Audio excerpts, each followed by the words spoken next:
Aujourd'hui, cela fait une année jour pour jour que je me suis lancé dans le stand-up. Je vous explique pourquoi et surtout ce que le stand-up m'a apporté en termes d'art oratoire. Jamais de la vie, je baisserai les bras, je baisserai les bras. J'arrive pas à me le dire, baisser les bras, baisser les bras. Regarde l'état de leur vie, ils ont envie de toi, ils ont envie de moi. Je suis Pierre-Damien Fougou, doctorant en droit bancaire, passionné formateur en art oratoire. Et le 17 mars 2022, j'ai fait ma première scène de stand-up dans un comédie club bordelais. Et aujourd'hui, j'en suis à une vingtaine de scènes à mon actif. Pourquoi donc m'être lancé dans cette aventure? Était-ce à cause de l'argent?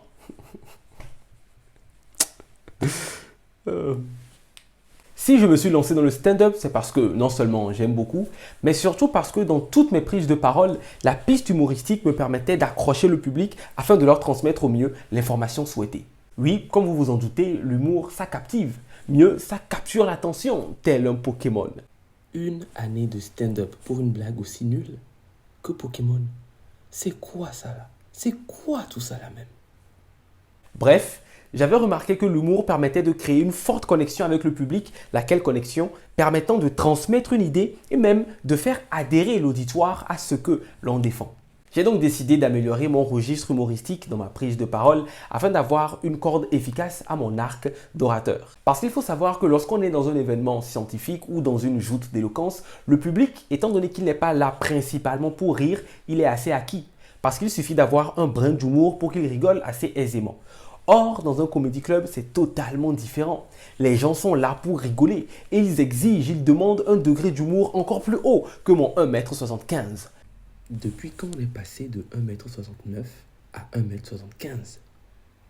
Bon, ce n'est pas grave. Dans la vie, il faut viser haut. C'est ce qu'on dit. Et puisque les gens viennent pour rigoler dans un comedy club, tu n'as pas le choix. C'est soit tu es drôle, soit tu es gênant. Il n'y a pas de demi-mesure. Et je sais de quoi je parle. Non, je dis ça parce qu'en vrai, il y a eu des fois où... J'ai vu Jésus, hein, je te le cache pas. C'était un beat de l'espace, quoi. Les gens ils me regardaient avec des yeux de hibou, là, frère. Genre. Non, mais je vais être franc avec vous. Il y a vraiment eu des fois où j'ai vu le Saint-Esprit se désolidariser de moi. Mais c'est vrai, en même temps, je coulais tellement... Je coulais comme le Titanic. Non, mais je suis togolais. Je coulais comme une pirogue. Mais tout cela m'a permis d'améliorer, de peaufiner ma compréhension et mon utilisation de l'humour dans mes prises de parole. Outre cela, le stand-up m'a permis de développer une certaine spontanéité dans mes interactions avec le public.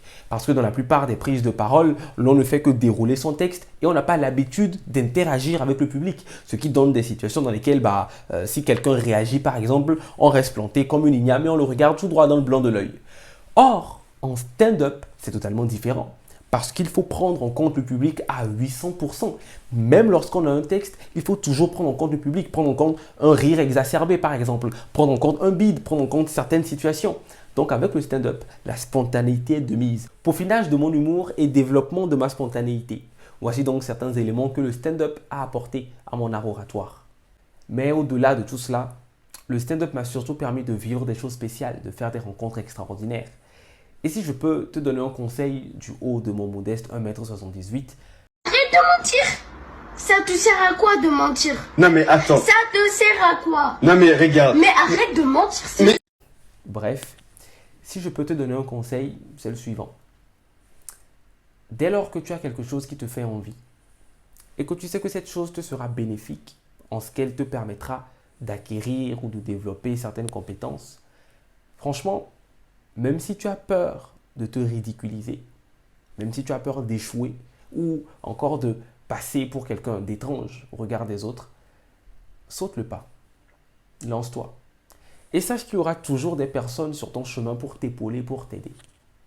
Parce que si tu limites toi-même ton champ de perspective, tu ne découvriras jamais les potentialités que tu as en toi et que tu pourras utiliser pour ta vie, pour ton avenir, pour tes activités, pour ta personnalité. Très simplement.